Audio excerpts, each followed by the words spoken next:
भागवत महापुराण की जय। कृष्ण कन्हैया लाल की जय। राधा रानी की जय। भगवान श्री कृष्ण के सभी भक्तों को राधे राधे। जय श्री कृष्ण। आज मैं आपको सुनाऊंगी भागवत महापुराण में प्रथम स्कंद में 18वां अध्याय। राजा परीक्षित द्वारा महर्षि शमी के गले में मृत सांप डालना और ऋषि बालक द्वारा राजा को शाप। सूत जी ने कहा, भगवान श्री कृष्ण की कृपा से पृथ्वी पर जब तक अभिमन्यु पुत्र महाराज परीक्षित ने राज्य किया, तब तक उनके साम्राज्य की चारों सीमाओं से बाहर आते हुए भी कलयुग का साहस परीक्षित के राज्य में प्रवेश करने का नहीं हुआ। जिस दिन इस पृथ्वी से श्री कृष्ण का वर्चस्व समाप्त हुआ, उसी दिन से पृथ्वी पर अधर्म का मूल का युग आ गया था। सम्राट परीक्षित जानते थे कि पुण्य कर्मों का श्रेष्ठ फल संकल्प मात्र से ही प्राप्त हो जाता है, परंतु शरीर से पाप कर्म करने पर उसका दुष्प्रभाव अवश्य प्राप्त होता है। ये कलयुग शूरवीर धर्मज्ञ लोगों के सामने बड़ा कायर व बड़ा डरपोक है, किंतु परमादी और दुष्प्रवृत्तियों में लिप्त रहने वालों को ये पल भर में ही दबोच लेता है। वहां उपस्थित ऋषियों ने सूत जी से कहा, हे सूत जी, आप मृत्यु के मुख में पड़े हुए लोगों को भगवान श्री कृष्ण की लीलाओं का श्रवण करने के लिए कहते हैं। यज्ञ करते करते हमारे शरीर यज्ञ के धुएं से धूमिल हो गए हैं, फिर भी हमारे इस कर्म से हमें भगवान श्री कृष्ण का सानिध्य प्राप्त हो जाएगा अथवा हमें कोई मुक्ति का मार्ग दिखाई देगा। इसकी कोई भी संभावना हमें दिखाई नहीं पड़ रही है, जबकि भगवान श्री कृष्ण की भक्ति से प्रेमी भक्तों को पल मात्र में ही मुक्ति प्राप्त हो जाती है। हे सूत जी, समस्त प्रकृत गुणों से युक्त आदि स्वरूप भगवान के अनंत कल्याणकारी गुणों से पार तो ब्रह्मा और शिव जैसे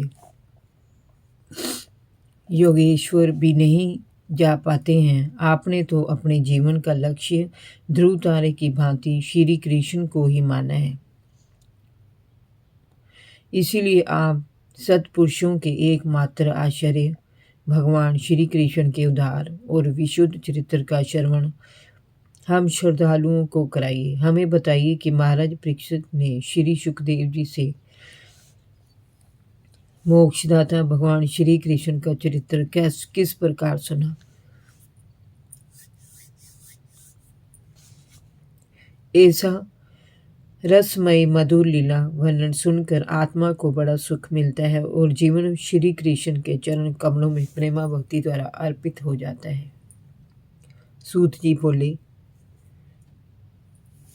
हे ऋषिवर, आज हमारा जीवन सफल हो गया, क्योंकि आप जैसे महात्माओं की संगति और समाज से नीच कुल में उत्पन्न होने पर भी समस्त हीन भावनाओं का दमन हो जाता है।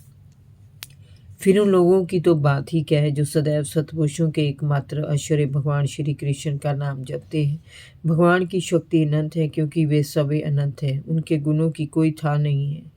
ब्रह्मा जी ने भगवान श्री हरि के चरणों का प्रक्षालन करने के लिए जो जल समर्पित किया था, वही जल उनके चरणों के नखों से निकलकर स्वर्ग और भूमंडल में गंगा की पावन धारा के रूप में प्रवाहित हुआ। हे सूर्य के समान प्रकाशवान महात्माओं, आप लोगों ने जो कुछ समझा मुझसे पूछा है, वह मैं अपनी समझ के अनुसार आपको सुनाता हूँ। जैसे पक्षी आकाश में अपनी अपनी शक्ति के अनुसार आकाश में उड़ते हैं, उसी प्रकार विद्वान लोग अपनी अपनी बुद्धि के अनुसार श्री कृष्ण की लीलाओं का वर्णन करते हैं। एक दिन राजा परीक्षित वन में अखेट के लिए गया।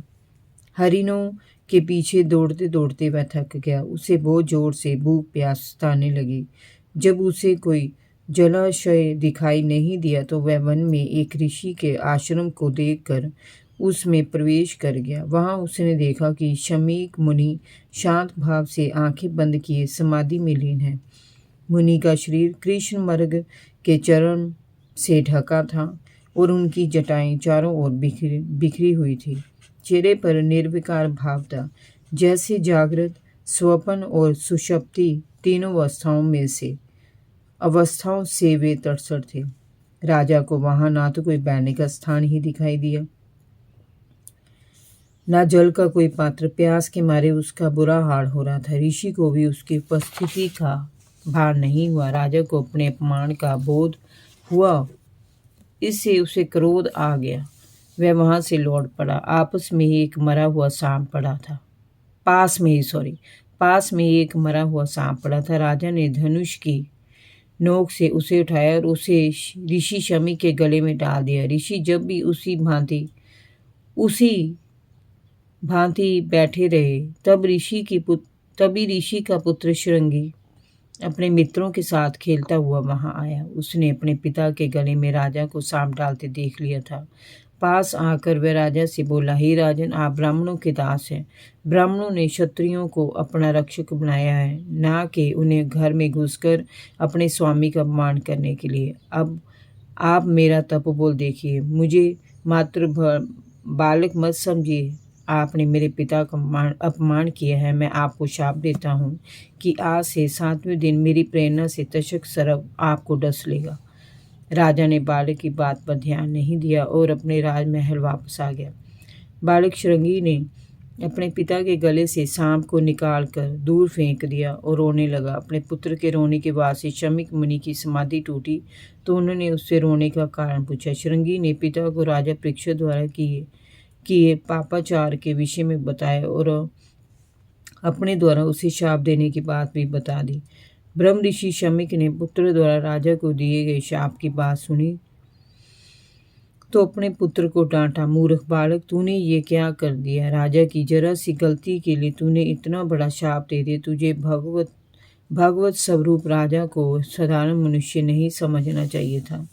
राजा अपने तेज से निर्भय होकर प्रजा की रक्षा और पालन करता है। राजा के ना रहने पर चोर डाकुओं का दबदबा पृथ्वी पर बढ़ जाएगा। पापी लोगों को दंड का भय नहीं रहेगा। पशुओं और स्त्रियों को लुटेरे अपहरण कर ले जाएंगे। जरा जरा सी बात पर समाज में लोग मारपीट करने लगेंगे। जो शक्तिशाली होंगे वे निर्धनों और दलितों पर अत्याचार करने लगेंगे। पुत्र सम्राट परीक्षित ने कितने ही अश्वमेध यज्ञ किए हैं। वह धर्मात्मा राजा है। ब्राह्मणों को उसने प्रचुर दान दिया है। उसी के कारण हम सुरक्षित हैं। मुझे तो दुख है कि वह भूखा प्यासा मेरे पास आया, किंतु उस समाधि सत होने के कारण मैं उसकी कुछ भी सेवा नहीं कर पाया। ऊपर से तूने उसे शाप दे दिया। वे शाप के योग्य कदापि नहीं थे। तूने नासमझी में घोर पाप कर दिया है। भगवान ही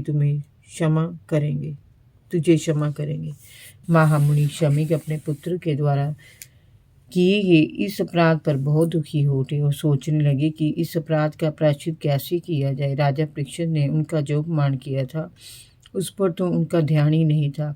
वास्तव में महात्माओं का स्वभाव ही ऐसा होता है कि संसार में जब दूसरे लोग उनका बुरा कर बैठते हैं तब वे प्राय ना तो दुखी होते हैं और ना हर्षित ही होते हैं। वे सुख दुख में समदर्शी बने रहते हैं। उनका चित्त गुण अवगुणों से परे होता है।